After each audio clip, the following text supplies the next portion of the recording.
ರಾಯಚೂರು ಜಿಲ್ಲೆಯಿಂದ ಭೀಕರ ಘಟನೆ ವರದಿಯಾಗಿದೆ. ಆಸ್ತಿ ವಿಚಾರಕ್ಕೆ ಸಂಬಂಧಿಸಿದ ದಾಯಾದಿಗಳ ನಡುವೆ ನಡೆದ ಗಲಾಟೆ ಹಿಂಸಾಚಾರಕ್ಕೆ ತಿರುಗಿದ್ದು ಇಬ್ಬರು ಗಂಭೀರವಾಗಿ ಗಾಯಗೊಂಡಿದ್ದಾರೆ.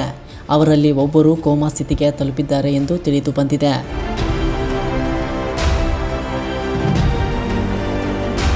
ರಾಯಚೂರು ಜಿಲ್ಲೆಯ ದೇವದುರ್ಗ ತಾಲೂಕಿನ ಮೇದರಗೊಳ ಗ್ರಾಮದಲ್ಲಿ ಈ ಘಟನೆ ನಡೆದಿದೆ. ಆಸ್ತಿ ಹಂಚಿಕೆ ವಿಚಾರಕ್ಕೆ ಸಂಬಂಧಿಸಿದಂತೆ ಒಂದೇ ಕುಟುಂಬದ ದಾಯಾದಿಗಳ ನಡುವೆ ಆರಂಭವಾದ ವಿವಾದ ತೀವ್ರಗೊಂಡಿದ್ದು, ನಂತರ ಮಚ್ಚು, ಕತ್ತಿ ಹಾಗೂ ಕಟ್ಟಿಗೆಗಳಿಂದ ಹಿಗ್ಗಾಮುಗ್ಗಾ ಹಲ್ಲೆ ನಡೆದಿರುವುದಾಗಿ ತಿಳಿದು ಬಂದಿದೆ. ಈ ಹಲ್ಲೆಯಲ್ಲಿ ಸಹೋದರರಾದ ಬಸನಗೌಡ ಮತ್ತು ಶಿವನಗೌಡ ಗಂಭೀರವಾಗಿ ಗಾಯಗೊಂಡಿದ್ದಾರೆ.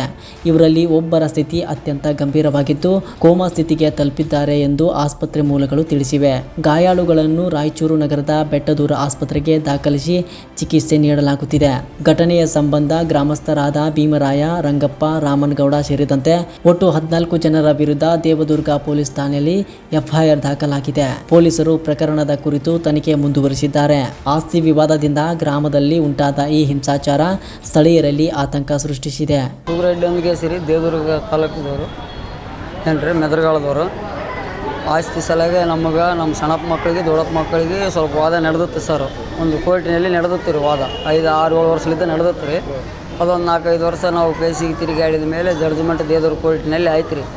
ಕೋರ್ಟಿನಲ್ಲಿ ಆದ ಮೇಲೆ ಯಾರಿಗೆ ಅವ್ರಿಗೇನು ಆಗ್ಯದ ನಮಗೆ ಸುಗರೆಡ್ಡಿನವ್ರು ನಮಗೂ ಆಗ್ಯದ ರೀ. ಅದ್ರಾಗ ಆಗ್ಯದ ರೀ. ಆ ಜಡ್ಜ್ಮೆಂಟ್ ಆಗಿ 2 ವರ್ಷ ಆಯ್ತು ರೀ. ನಾವು ಸಾಗುವಳಿ ನಾನೇ ಮಾಡ್ತೀನಿ ರೀ. ಹೊಲಗಳು ಇಲ್ಲಿವು ದೇವದುರ್ಗದಗಳಿವು ಮೆದರಗಳದವು ನಾನೇ ಮಾಡ್ತೀನಿ ಸರ್. ಸಾಗುವಳಿ ಮಾಡೋ ಕಾಲಕ್ಕೆ ಮೊದಲನ್ನು ಸಾಗುವಳಿ ಮಾಡ್ಕೊಂತಿದ್ದೆ ರೀ.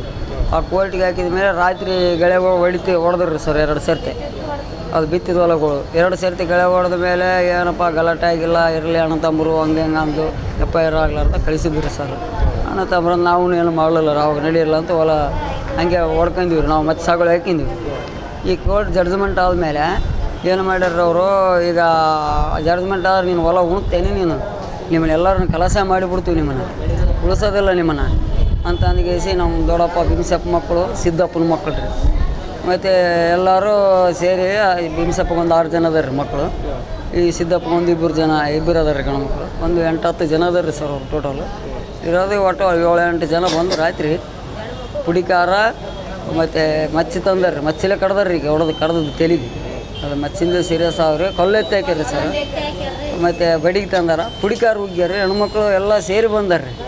ಎಲ್ಲ ಬಂದ್ಗೇಸಿ ಮನೆತನ ಮನೆಯಲ್ಲಿ ನಾವು ಊರು ಹೊರಗಡೆ ಐತಿ ರೀ. ಹೊಸ ಊರು ಹಳೆ ಊರು ಅಂತ ಐತಿ ರೀ. ಹಳೆ ಊರು 1 ಕಿಲೋಮೀಟ್ರ್ ದೂರ ಆಗ್ತದೆ ರೀ. ಅದು ನಮ್ಮ ಮನೆ ಒಂದೇ ಐತೆ ಸರ್. ಅಲ್ಲಿ ಯಾರು ಇರೋದಿಲ್ಲ ರೀ. ಹೊಸ ಊರಾಗಿರ್ತಾರೆ ರೀ. ಅಲ್ಲಿ ಯಾರು ಇಲ್ದು ನೋಡಿಗೇಸಿ ನಿಮ್ಮನ್ನು ಯಾರು ಸಾಕ್ಷಿ ಹೇಳಾರ್ದಂಗೆ, ಸಾಕ್ಷಿ ಇರ್ದಂಗೆ ನಿಮ್ಮನ್ನು ಕಲಸ ಮಾಡ್ತು ಅಂತ ಹೊಡೆದು ಹೋಗ್ಯಾರ. ಸಾಕ್ಷಿ ಯಾವಬಾರ್ದು ನಿಮ್ಗೆ ಯಾರು. ಈಗ ನಿಮ್ಮನ್ನು ಕಲಸ ಮಾಡ್ತೀವಿ, ಹೊಲ ನಮ್ಗೆ ಕೊಡ್ಬೇಕಂತ ಹೊಡೆದಾರ ರೀ. ಈಗ ಕಾನೂನು ಕಡೆಯಲ್ಲಿದ್ದ ನಮಗೆ ನ್ಯಾಯ ಸಿಗಬೇಕು ರೀ. ಅವ್ರಿಗೆ ಕಾನೂನು ಏನು ಮಾಡ್ತದೆ ಅವ್ರಿಗೆ ನ್ಯಾಯ ಅದನ್ನು ಶಿಕ್ಷೆ ಆಗ್ಬೇಕಂತ ನಾವು ತಮ್ಮಲ್ಲಿ ಬೇಡ್ಕೊಂತೀವಿ ರೀ.